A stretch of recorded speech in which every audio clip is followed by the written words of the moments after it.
Hello friends, today we will be discussing the recall questions in pediatrics from the AIIMS November 2019 exam. So the first question was, which of the following are correct about the management of juvenile myoclonic epilepsy? And this was a multiple options correct question, and in this you were supposed to answer the correct options. So the correct answer to this question was option number B. That is, valproate is the drug of choice, and levetiracetam is also used for control of myoclonic seizures. So these two were the correct options in this question. So now few important points about juvenile myoclonic epilepsy. Now as the name suggests, juvenile myoclonic epilepsy is seen in adolescents between 12 to 18 years of age, more often manifesting with myoclonic seizures, which are seen more often in early morning after awakening.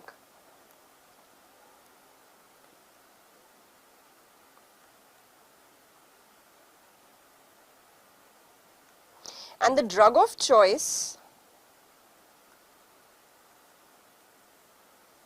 for myoclonic epilepsy is valproic acid or sodium valproate. However, apart from valproate, other drugs that can be used for the control of myoclonic seizures in juvenile myoclonic epilepsy are levetiracetam,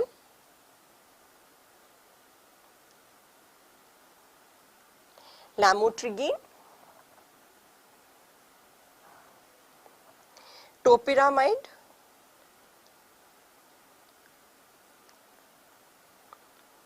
and zonisamide. Though clonazepam can be used for acute seizures, it has no role in the long-term management of juvenile myoclonic epilepsy. So no role of clonazepam in long-term management of juvenile myoclonic epilepsy. And two drugs which are contraindicated in JME are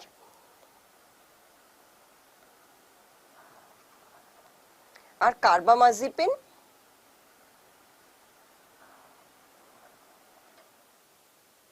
and phenytoin. So these two drugs are to be avoided for the control of seizures in juvenile myoclonic epilepsy. That is carbamazepine and phenytoin. So valproic acid is the drug of choice, and the other drugs are levetiracetam, topiramate, lamotrigine, and zonisamide. So this was about the question on juvenile myoclonic epilepsy. Now coming on to the next question, which was about a baby who was born with cardiomegaly, anemia, ascites due to transmission of a virus from the mother. A picture was also given with the liver, the bone and the heart with red dots.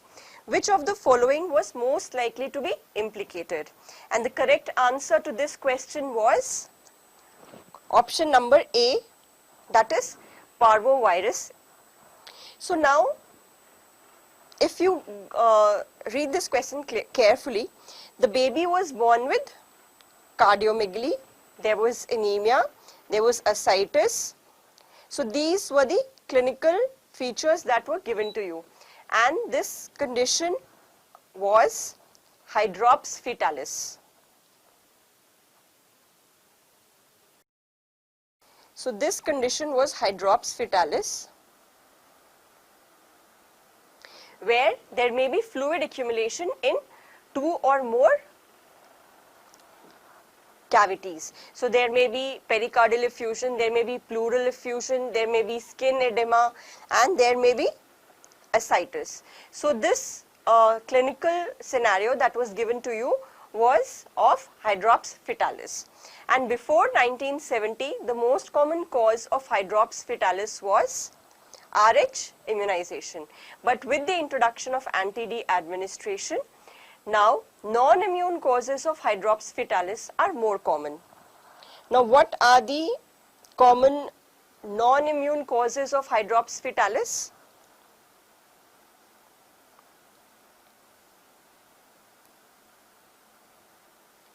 So, the non-immune causes are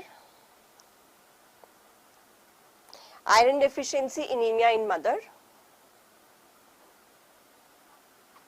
If the mother is having supraventricular tachycardia, and the important one with regard to this question, that is parvovirus B19 infection in the mother.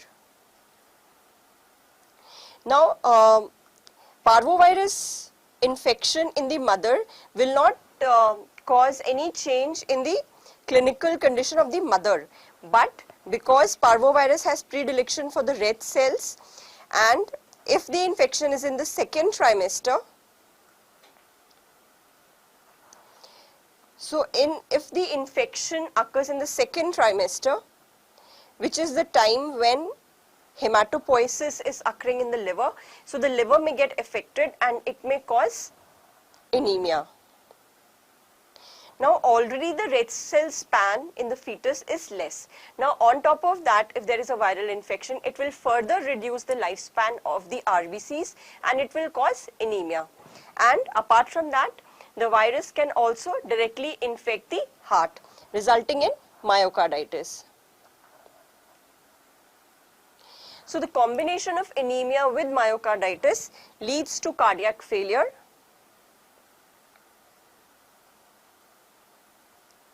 leading to hydrops. So, cardiac failure leads to hydrops.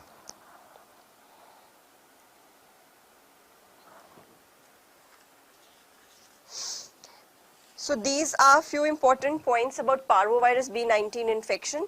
So, the infection most commonly, if it affects in second trimester, is most devastating, may result in anemia, myocarditis, and in second trimester it is devastating because at that time hematopoiesis is taking place in the liver, and direct infection of the virus to the heart may cause myocarditis, and both anemia and myocarditis will lead to cardiac failure resulting in hydrops fetalis. And what was the clinical scenario given to you in this question?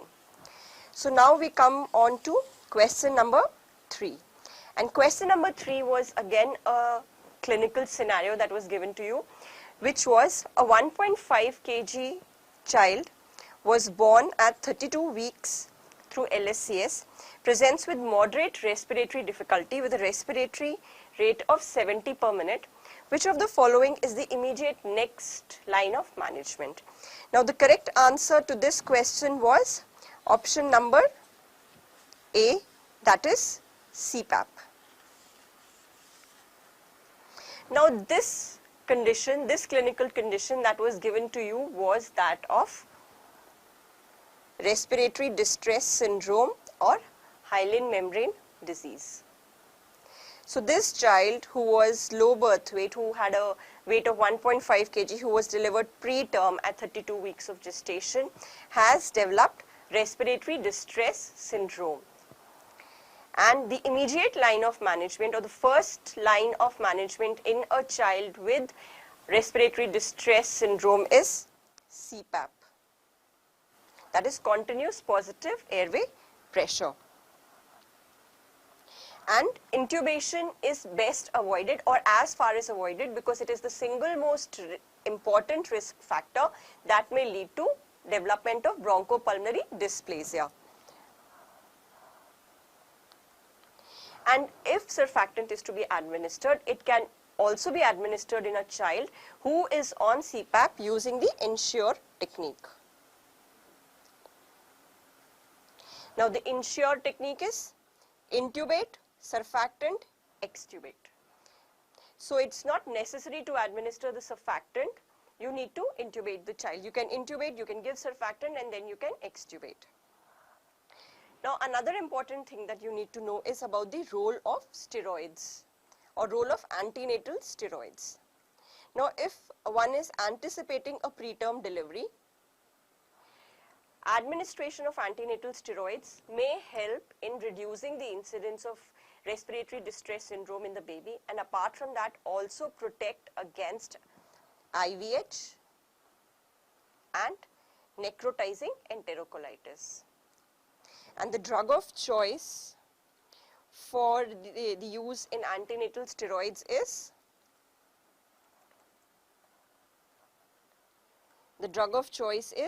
betamethasone.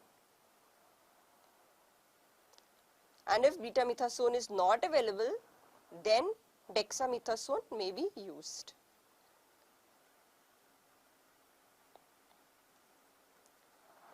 If you get a chest x-ray, you can also get a image based question showing you a chest x-ray. In a child who has hyaline membrane disease or respiratory distress syndrome, the chest x-ray will have low volume lungs, or it is described as whiteout lung.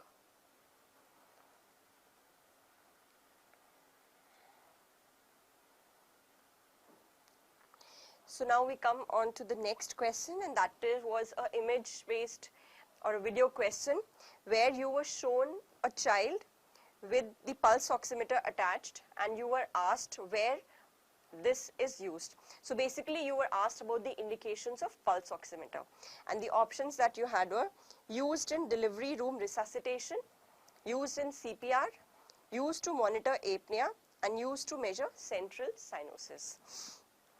So in this question, all these options were correct. So now the pulse oximeter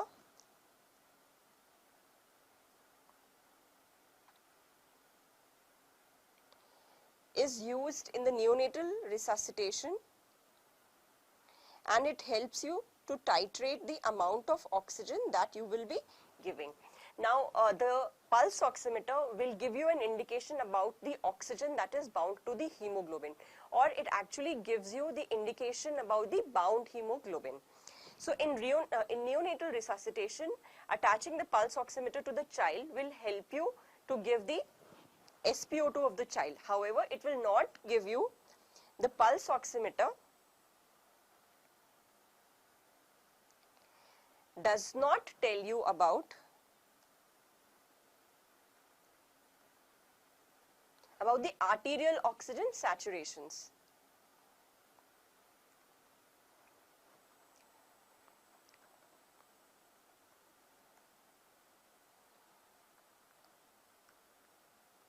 So it does not tell about arterial oxygen saturation.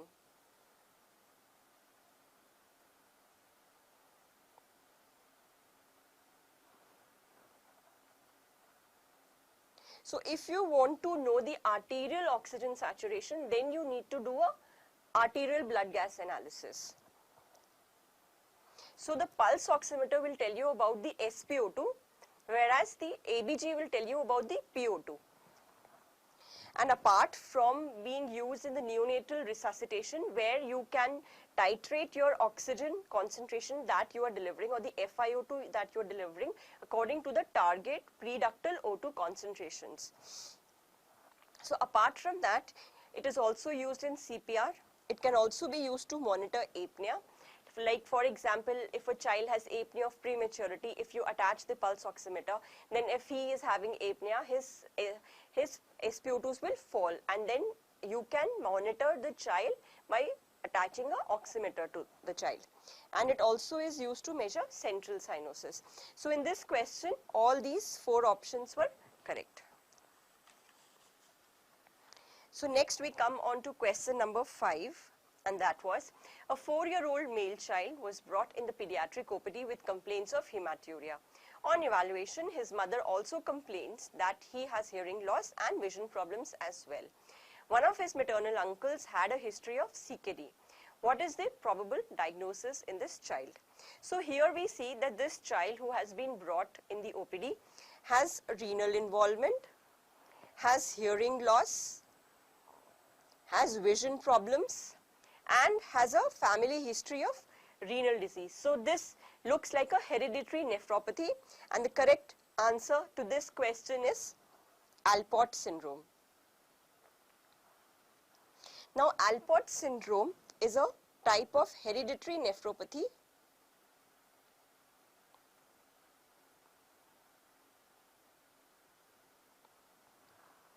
which is associated with sensory neural hearing loss and ocular abnormalities such as lenticonus. And the characteristic features in Alport syndrome are persistent microscopic hematuria, and children may present with macroscopic hematuria in the presence of some intercurrent infections. Now, proteinuria, so there may be persistent microscopic hematuria,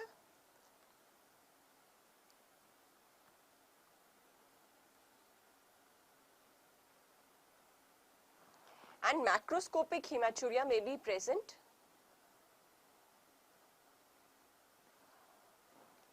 in the presence of an intercurrent infection.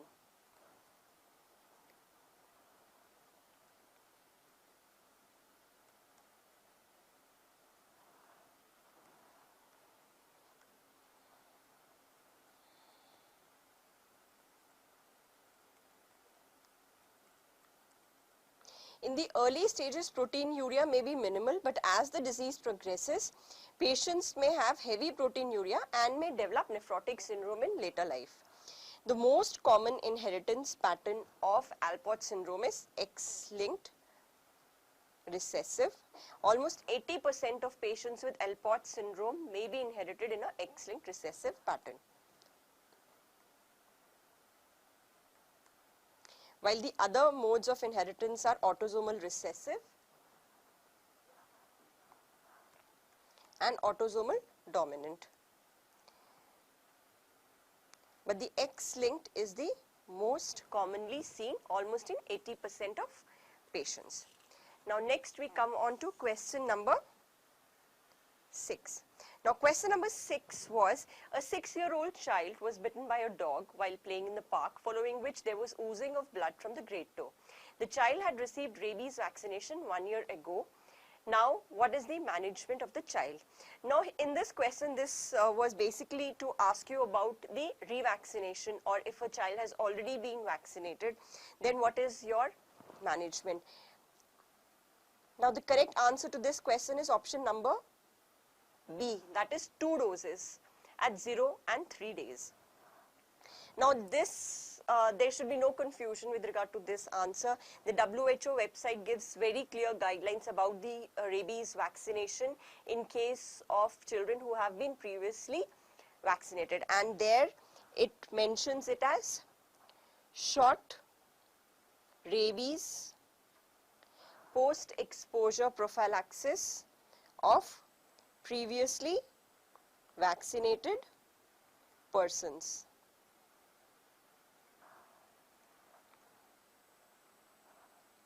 And in this it recommends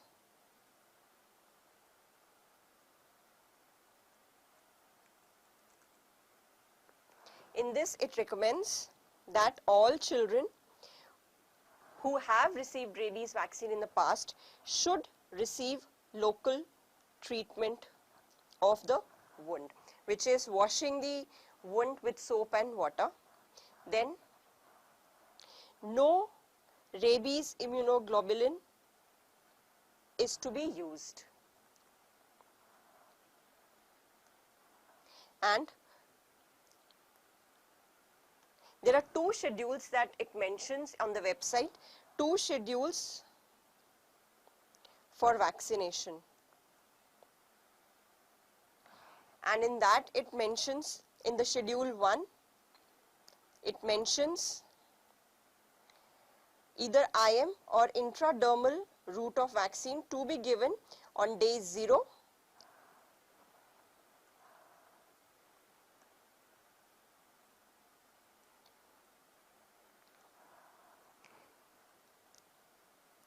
on day 0 and day 3.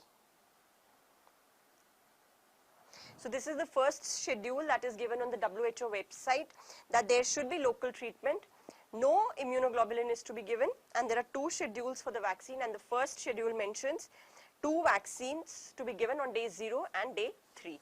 This can be given either in an intramuscular route or through intradermal route. So in question number 7, you were asked about a child in distress and you were given a video with the child with respiratory distress, and you were also given a note that the child was having grunting on auscultation. So you were supposed to tell the Silverman score. Now the Silverman score is a score that is used to assess respiratory distress in newborns, especially the preterm children. So for the preterms, the Silverman score is used, and for the terms, the Downey score can be used. And the parameters that are used in the Silverman score are the chest movement, the intercostal retractions, the xiphoid retraction, nasal flaring, and expiratory grunt. So these are the parameters, and the score is assigned either 0, 1, or 2. Now you were given the note that there is grunting on auscultation. So that means the score is 1 here. And based on the video, though we do not have the video with us, so you can very well understand that the score will be at least more than 5, because the score here is 1, and it is not possible that a child who is having grunting on which is audible on stethoscope will have no intercostal or xiphoid retractions. So at least the child will have a score of minimum 5, and maximum he can have between 8 to 9. So the closest option here is option number 8. So the correct answer to this question was option number 8. Now the next question was about a term neonate who was delivered following LSCS. He was given initial steps and was found to be apneic and a heart rate of 70 per minute. You were supposed to mark the following statements as true or false with regard to this patient. So in this, this was a true and false question, and in this you were supposed to know the steps of resuscitation. So you see that initial steps have been given, and now the child is apneic and a heart rate of less than 70. So our first step would be giving positive pressure ventilation. So this is true. Here there is no indication of giving CPAP, so this is false. Intubate this child with appropriate sized ET. This is also false, because this will come only later, after you have given positive pressure ventilation and you have seen that you have given adequate steps. So you have ruled out other causes which may lead to failure of positive pressure ventilation. So when you have ensured that the mask is placed correctly, that the airway is in line, you have suctioned the mouth, there is no secretion, the mouth is open, you have increased the pressure and seen that the child is not improving. Only after all these steps have been taken, only then you think of alternate airway. So in this child who has a heart rate of 70 and who is apneic, will first get positive pressure ventilation. And chest compressions, again this is false, because chest compressions will begin if the heart rate is less than 60 per minute.